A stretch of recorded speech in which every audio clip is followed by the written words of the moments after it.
Teobroma es presentado por Corazón del Hechicero, Antiguo Licor de Hierbas y Júbilo Vegetal. Búscanos en Facebook.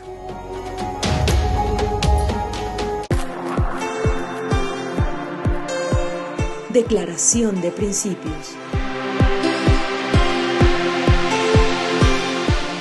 Teobroma, como parte de las iniciativas de Intelilab, pretende estimular la aventura de y con Sofía. Sofía es un término griego que alude al conocimiento y a la sabiduría. Promover el contacto con la pluralidad de los mundos, pues es en la diversidad de ideas que la mente humana encuentra buenas posibilidades para su desarrollo. Fomentar en la audiencia el libre pensamiento, así como la libre opinión alrededor de los temas tratados. Teobroma procura la libre divulgación de temas culturales diversos, respetando el principio de libertad del ser humano y de elegibilidad de la cultura. Teobroma no se adscribe a credos políticos o religiosos ni a ideologías fundamentalistas. Quienes realizamos Teobroma estamos conscientes de que somos aprendices permanentes en este mundo y por ello podemos caer en errores e imprecisiones, mismos que podremos rectificar. Estamos abiertos a las opiniones y observaciones de nuestra audiencia. Muchas gracias.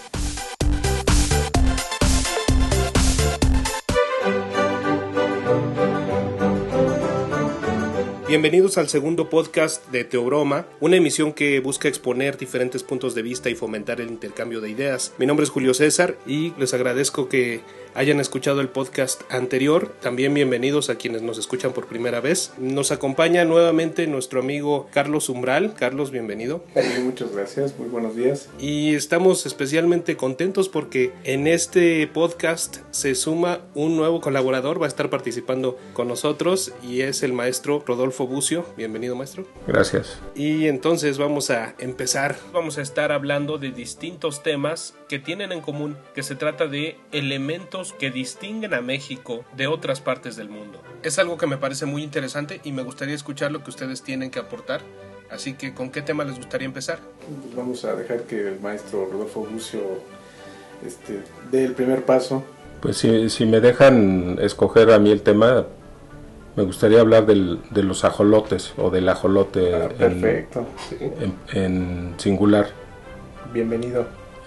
Bueno, entonces el ajolote es un animal que se parece mucho a los mexicanos, o los mexicanos nos parecemos al ajolote, porque es un animal anfibio, es decir, puede vivir en el agua o puede vivir en la tierra, pero curiosamente el ajolote puede escoger en un momento de su vida, no de manera consciente desde luego, en dónde quiere vivir, y además puede ser una especie de animal en proceso de transformación o se puede transformar. O sea, puede ser pueril, sí, permanentemente. Puede ser durante toda su vida un animal acuático y que sea como una especie de larva. Exacto. ¿No? No termina de salirle todo el cuerpo que debería tener para vivir en la tierra. El ajolote, se puede saltar entonces esas etapas. No necesariamente todos los ajolotes pasan por esas etapas. Sí, no necesariamente. Los ajolotes se supone que son endémicos del antiguo lago de Tenochtitlan y casi los únicos que quedan están en el área de Xochimilco. Así es. Entre Xochimilco y la zona de Contreras, donde están los dinamos. Pero ahora resulta, si este animal es extraordinario, ahora tenemos una variedad que puede vivir en agua salada y están en la laguna de Alchichica, por lo menos a 200 kilómetros del mar más cercano. ¿En dónde se ubica esa laguna, maestro? Está en Puebla, hacia Veracruz, un poquito antes de llegar a Perote, y es una laguna muy extraña porque no tiene nada que ver con el mar, aunque la gente, los aldeanos, digamos la gente del lugar, piensa que está conectada con el mar por un túnel, pero no. Lo que pasa es que es salada porque ahí hay una salinidad muy grande y entonces el agua se contamina, vamos a llamarlo así, de esa sal. Entonces si algún día van a ver que es como una especie de mar muerto pequeño. De mar muerto pequeño o de paisaje lunar, se parece mucho a la luna. Por todo lo que es la cristalización. Por toda la cristalización que queda en los alrededores, y ahí está la laguna. Volviendo a los ajolotes, el ajolote o el axolotl, como se le decía en náhuatl, es un animal muy curioso porque en las hembras tiene una especie de menstruación. Quien se da cuenta o descubre esto fue ni más ni menos que José María Velasco, el pintor. que hizo estudios muy bonitos, y hay dibujos donde describe a los ajolotes, aparentemente por primera vez, aunque en los códices que se hicieron un poquito después de la conquista de México hay algunas imágenes, pero las primeras, digamos, por llamarlo de alguna manera, que retratan la realidad del ajolote las hizo Velasco. Siguiendo esa tradición naturalista en la que los artistas retrataban las especies animales, ¿no? Exactamente, que se dio mucho en el siglo XIX y principios del XX. Ahí tenemos también al doctor Atl, que dibujó volcanes, que a él le gustaban los volcanes, pero tenemos toda una tradición antiquísima de dibujos muy bonitos. Pensemos en Leonardo, que hacía estos cortes transversales de los cuerpos de los fetos, etcétera, etcétera. El propio Miguel Ángel, y bueno, la tradición es muy rica. Pero en México, la tradición de los fisiólogos medievales, los bestiarios, es incomparable. Pero en México, por alguna extraña razón, casi hay como una laguna en términos de producción de dibujo anatómico, no solo de personas, sino también de animales o de plantas. Eso casi siempre se da hasta el siglo XIX, y mucho tiene que ver con personas que vienen de fuera. Hablemos de Humboldt, por ejemplo, ¿no? En 1803 viene a México y él dibuja o hace que le dibujen desde mapas hasta volcanes, animales, etcétera, ¿no? Sí. Era como una especie de Aristóteles con Alejandro Magno, ¿no? Que Alejandro le llevaba animales, recopilaba plantas en sus conquistas de todo el mundo, o el mundo conocido en ese momento, y se las llevaba a Aristóteles para que hiciera un recuento. ¿Y el nombre ajolote, de qué palabra viene? Pues viene de una palabra que significa gemelo. Es muy importante porque, bueno, y chistoso, porque la palabra gemelo entonces significa la ambigüedad sexual, por un lado, la ambigüedad de lo que ellos vieron, que estos animales se podían convertir en uno o en otra cosa. En uno u otro género. En otro género, digamos. Sí. Pero también porque es una especie de animal diabólico, vamos a llamarlo de ese modo, porque tanto en Grecia como en la cultura náhuatl y en otras culturas, el gemelo siempre es el hermano incómodo. El gemelo malvado, ¿no? El gemelo malvado, exactamente. Sí. Es decir, es un animal o un personaje que sería como tener estas dos caras, la buena y la mala. El ajolote representa lo malo porque está en el subsuelo, está en el agua, está en lo bajo, y entonces la palabra náhuatl para llamarle al ajolote es esa. Debe haber también un parentesco con el Xolotl, el dios Xolotl, el señor Xolotl, que es el Xolotl, que es el único dios también dentro de la cosmogonía náhuatl, que es negro. Tezcatlipoca es negro, pero también tiene franjas. Pero tiene franjas de otro color, tiene rojo, tiene... Xolotl, obedeciendo a esta ambigüedad, y siguiéndote, Rodolfo, tiene mucho que ver con el dios Xolotl. Es uno de los conductores de la transición al inframundo. Entonces ahí estamos hablando también de estados tránsides, situaciones tránsides. Entonces ahí empezamos a ver una coherencia conceptual en el ajolote, desde su nombre, incluso hasta su correspondencia científica actual. Y esta propuesta del ajolote como algo que identifica a México en el mundo se debe a que esta especie se puede encontrar entonces, como lo mencionaba el maestro, en esta región, ¿verdad? Es endémica, sí, de México. Sí, por un lado eso, y quien hace una conceptualización, no es mía, es Roger Bartra, en un libro que se llama La jaula de la melancolía. Dentro de la historia de los estudios mexicanistas, de los que se preguntan qué es el mexicano, desde Samuel Ramos, el mismo Octavio Paz con El laberinto de la soledad, y otros muchos. Bartra escribe, si no recuerdo mal, a principios de los 80 o mediados de los 80 del siglo pasado, este libro que se llama La jaula de la melancolía, y él dice que los mexicanos somos exactamente como ese ajolote, que podemos vivir en el agua y en la tierra, indeterminados según nos convenga.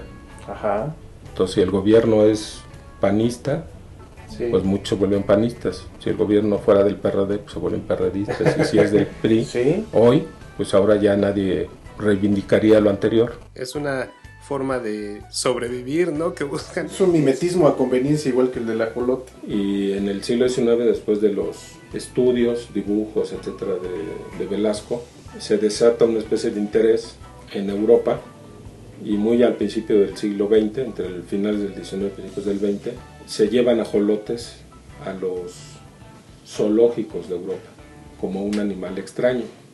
Así como nosotros tenemos jirafas, koalas, rinocerontes, y los ponen en exhibición pero obviamente se les mueren porque efectivamente son endémicos de México. De esa experiencia tenemos un cuento que a mí me parece extraordinario de Cortázar, de Julio Cortázar, que se llama Axolotl, donde precisamente el cuento es de un niño que va a ver a un ajolote a un museo. El ajolote está en un museo, sí, en Francia. En un museo en Francia y sí, el niño lo va a ver. En los años 50 y el niño lo va a ver. O sea, le parece el animal más extraño que ha visto en su vida y lo va a ver. Eso afortunadamente lo tenemos todavía, bueno, digamos, tenemos un registro literario de esa tradición. Desafortunadamente para los europeos los ajolotes se murieron todos después de varias generaciones y hoy ya no existen en ningún museo ni zoológico. Nada, ni zoológicos ni nada, simplemente ya se acabaron y muy pronto van a desaparecer en México porque están en peligro de extinción. Todavía se pueden ver reales todavía se pueden ver Xochimilco, por ejemplo. En Xochimilco, en la zona de Contreras y ahora en Puebla, en Alchichica, aunque son otro tipo de ajolotes. Sí. Yo no sabría realmente, yo los vi, pero no sabría decir cuáles son las diferencias, o sea, porque ellos sí pueden vivir en un medio salino y todos los otros viven en agua dulce. Ese rasgo también que tienen, de esa situación bioquímica que les mantiene en un estado previo al estado de maduración sexual, es como una especie de estado de eterna juventud o de eterna niñez. Entonces pues también eso es un reflejo de la sociedad mexicana, ¿no? Que siempre necesita a un gobernante, un patriarca que venga a solucionarle todos sus problemas. Sí. Entonces es esa puerilidad de la que estamos platicando al principio del programa, ¿no? La negación a hacerse responsable o a asumir la condición propia. A crecer y entonces asumir y ser el autorresponsable de tus actos. Siempre le echas la culpa al presidente, al papá gobierno, como le suele decir mucha gente, sí, etcétera, ¿no? Ahora, hay otra zona en donde también hay ajolotes, fuera de estos que hemos platicado, de este tipo, que es en Pátzcuaro. En la laguna de Pátzcuaro, o en el lago de Pátzcuaro, hay también ajolotes. Y ahí lo usan la gente que vive ahí como un remedio. Ellos dicen que es para dar fuerza a la gente, sobre todo a los niños que están muy flacos, desnutridos, amarillentos, etcétera. Y uno puede ver a un ladito de uno de los mercados allá en Pátzcuaro, creo que todavía hoy, hace años que no voy, pero pienso que todavía estarán, destazan al animal en vivo y en directo, o sea, le quitan la piel, sí, y cuecen el animal, y lo que sale, que se llama jarabe de ajolote, sirve supuestamente desde que te ayuda para la tos hasta para darte fuerza, digamos, ¿no? Eso dice las botellitas. Jarabe de ajolote. De ajolote, así se llama. Ahí en Pátzcuaro, ahí se vende. Sé, porque lo he leído en algunos lados, que entre otras cosas, los mexicas cuando los mandaron, digamos, a la goma para que se murieran, cuando ellos todavía no dominaban el valle, sí, recordemos, eso está en la tira de la peregrinación, durante generaciones los dejan en un lugar cerquita de Chapultepec donde solamente pueden tragar animales. Uno de los animales que se comen son a los ajolotes. Y a las serpientes. Y a las serpientes. ¿Se ha identificado la razón por la que el ajolote puede o no cambiar? ¿Está relacionado con la población de ajolotes a la que pertenece, quizá? Sí, es un mecanismo de adaptación. Es decir, es un ser que según las circunstancias que está viviendo el ecosistema en ese momento, el lago de Xochimilco, o el cuerpo de agua de Xochimilco, si son necesarias más hembras, se expresa una producción de la comunidad de más hembras, o en tal caso de machos. Sí, es un mecanismo de adaptación colectivo, podemos entenderlo así. Interesante. Y bueno, lamentablemente se nos termina el tiempo del podcast de esta semana. Sin duda seguiremos con esas conversaciones, pero por lo pronto tenemos que despedirnos. Yo le quiero agradecer al maestro Rodolfo Bucio que nos acompañó en esta ocasión. Bienvenido y esperamos que regrese para más pláticas. Claro que sí, Julio, muchas gracias y aquí estaré con mucho gusto cuando cuando sea necesario, cuando pues, la vida nos junte, porque eso no necesariamente es una cuestión de voluntad, pero a mí me da mucho gusto el esfuerzo que están haciendo ustedes. Sí pienso que es muy interesante, porque siempre habrá aspectos culturales, sociales, políticos, etcétera, incluidos en todo este recuento, ¿no? Claro. Pues Carlos, muchas gracias también por estar nuevamente con nosotros y vamos a seguir con estas pláticas, ya estaremos... muy emocionados. Esperamos contar con su presencia también, que nos acompañen ustedes que nos están escuchando en la siguiente emisión del podcast. Yo les recuerdo que Teobroma es una producción de Intelilab. Mi nombre es Julio César Torres y nos escuchamos la siguiente semana. Hasta luego. Hasta luego. Hasta luego.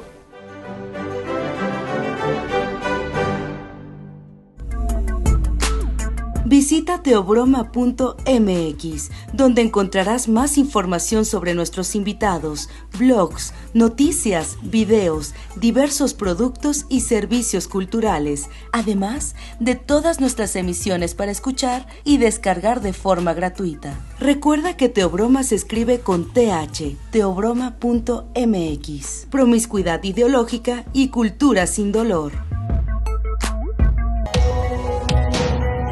Se dice que la luz más bella emerge de la oscuridad. Teobroma fue presentado por Corazón del Hechicero, Antiguo Licor de Hierbas y Júbilo Vegetal. Búscanos en Facebook.